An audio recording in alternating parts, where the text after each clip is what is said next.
For 3,000 years and more, this disease has been known to the medical profession.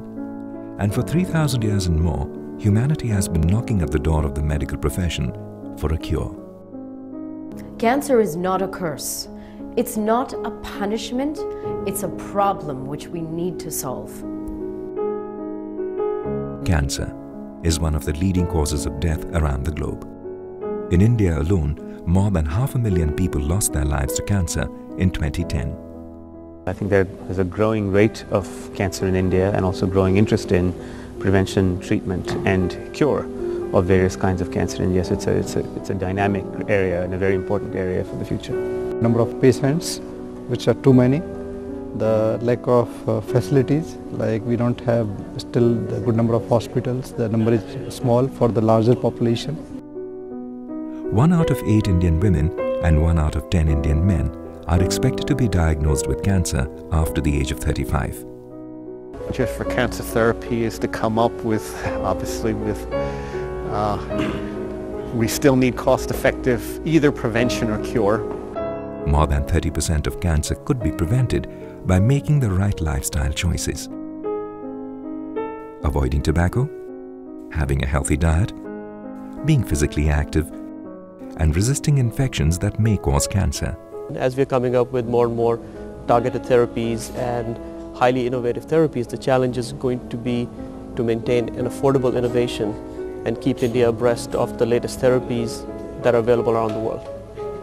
I often get questions from people which pretty much sound like, my mother has cancer, how long would she live if I can't afford the most expensive medicines that are coming in the market? How do we address such a need that is there in India? According to PRI, 4.8 million people die because of cancer and 3.9 million die of infectious diseases. But the funding available is only $168 million for cancer in comparison to $8.4 billion for infectious diseases.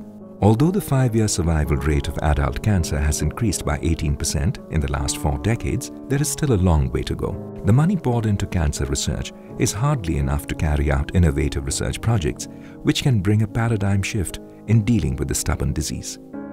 Today, cancer is touching more lives than we ever imagined. I never imagined I would be diagnosed with cancer of the bone marrow in 2009. The only reason I'm here today is because of all the research that has happened in the last 10 years. If I'd been diagnosed a decade ago, I would have been given 1 to 2 years to live. Today, my life expectancy has increased, so just imagine what we can achieve in the next 10 years. Perhaps the next cancer breakthrough will come out of India. Is there any hope for cancer patients in India? What we have done is we have brought together the best brains. We have started discovering drugs in India so that we can actually provide these medicines to people who could otherwise not afford the best of care.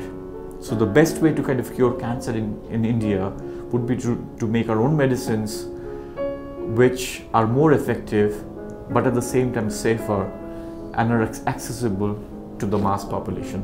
We as a country have managed to get rid of polio just through our campaigns. Same with HIV/AIDS. We have done a great job. Why can't we do the same for cancer? There's so much more that needs to be done. We need to come together and make cancer research a priority. Together, we can create a future without cancer. Research has overpowered polio. It is defeating HIV/AIDS. The time is not far when it will conquer cancer too.